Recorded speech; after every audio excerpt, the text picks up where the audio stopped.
शेतकरी बंधूंनो, स्वागत आहे आपलं कृषी समृद्धीमध्ये. आणि मित्रांनो, आपल्या राज्यातील सर्व शेतकरी बांधवांसाठी एक अत्यंत महत्त्वाची अपडेट समोर येत आहे. एक अतिशय महत्त्वाची छोटीशी अपडेट आहे, कारण की आज दिनांक 16 जुलै रोजी आपल्या देशाचे पंतप्रधान नरेंद्र मोदी यांच्या अध्यक्षतेखाली मंत्रिमंडळाने आज बैठक जी आहे तर ती घेतली आहे. आणि या बैठकीमध्ये 3 मोठ्या निर्णयाला जी आहे तर ती मंजुरी देण्यात आलेली आहे.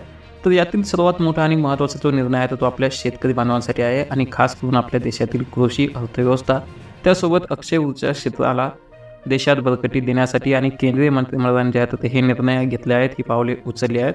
आणि यामध्ये प्रामुख्याने पाहिलं तर आपल्या शेतकऱ्यांसाठी आता प्रधानमंत्री धनधान्य कृषी योजना जी आहे तर ती आणली आहे. आणि जी आपलं NTPC NSCL लिमिटेड असेल तर यांच्या माध्यमातून याचा समावेश करण्यात आलेला आहे.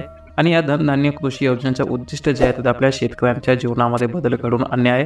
आणि या अंतर्गत कृषी जिल्ह्यांच्या सर्वांगीण विकासासाठी सरकार आपल्या 36 केंद्रीय योजनांच्या समन्वयातून दरवर्षी 24,000 रुपये जे आहे तर ते खर्च करणार आहे. 24,000 कोटी रुपयांचा खर्च सरकार करणार आहे. आणि 2025-26 पासून 6 वर्षासाठी प्रधानमंत्री धनधान्य कृषी योजना जी आहे तर ती आणण्यात आली आहे. आणि आज यासाठी मंत्रिमंडळाने मान्यता दिली आहे. आणि याचं जे लक्ष्य आहे तर ते आपल्या देशातील 100 कृषी जिल्हे विकसित करण्याचे आहे. आणि ही योजना जी आहे तर ते नीती आयोगाच्या आकांक्षी जिल्हे कार्यक्रमापासून प्रेरित आहे. तर मित्रांनो, या योजनेचं जे मुख्य उद्दिष्ट आहे तर हे उद्दिष्ट अशा प्रकारे आहे की आपल्या कृषीची उत्पादकता वाढवणे, त्यासोबत पीक विविधीकरणाला प्रोत्साहन देणे, शाश्वत कृषी पर्यायांचा अवलंब करणे, त्यासोबत पंचायत आणि ब्लॉक पातळीवर साठवण सुविधा वाढवणे, त्यानंतर आपल्या राज्यातील सिंचन व्यवस्था सुधारणे, हे जे काय आहे तर ते मुख्य या योजनेचे उद्देश आहेत. आणि ही योजना जी आहे तर ते 11 मंत्रालयाच्या 36 योजनांच्या समन्वयातून राबवली जाणार आहे. आणि ज्यामध्ये राज्य सरकारे आणि खाजगी क्षेत्राच्या भागीदारीचाही समावेश असणार आहे. आणि कमीत कमी उत्पादकता, त्यासोबत कमी पीक चक्र आणि कमी कर्ज वितरण अशा 3 प्रमुख निकषांच्या आधारे 100 जिल्ह्यांची निवड केली जाणार आहे.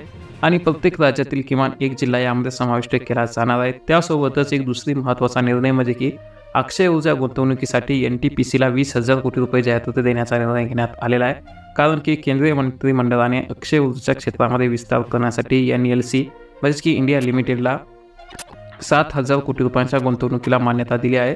आणि या निर्णयामुळे NLC ILच्या पूर्ण मालकीची कंपनी असलेल्या NLC इंडिया रिव्होल्युशनल लिमिटेडमध्ये गुंतवणूक करू शकणार आहेत. आणि त्या बदल्यात NLI विविध प्रकल्पांमध्ये गुंतवणूक करण्यात येणार आहे. त्यासोबतच मंत्रिमंडळाने NTPC लिमिटेडला अक्षय ऊर्जा क्षेत्रामध्ये विद्यमान मर्यादेपेक्षा जास्त म्हणजे की 20,000 कोटी रुपयापर्यंत गुंतवणूक करण्याची परवानगी जी आहे तर ती दिली आहे. आणि ही गुंतवणूक जी आहे तर ती NTPC ग्रीन एनर्जी लिमिटेड आणि त्यांच्या उपकंपन्या आणि संयुक्त उपक्रमाद्वारे केली जाईल, जेणेकरून 2032 पर्यंत 60 गिगावॅट अक्षय ऊर्जा क्षमता जी आहे तर ती साध्य केली जाणार आहे. अशा प्रकारचे 3 महत्त्वाचे निर्णय जे आहेत तर ते मोदी सरकारच्या म्हणजे की केंद्रीय मंत्रिमंडळाच्या बैठकीमध्ये घेण्यात आलेले आहेत. आणि यामधून शेतकऱ्यांसाठी एक नवीन योजना आणली आहे, ज्यामध्ये जवळपास प्रत्येक राज्यातील एक जिल्ह्यात समावेश करण्यात येणार आहे.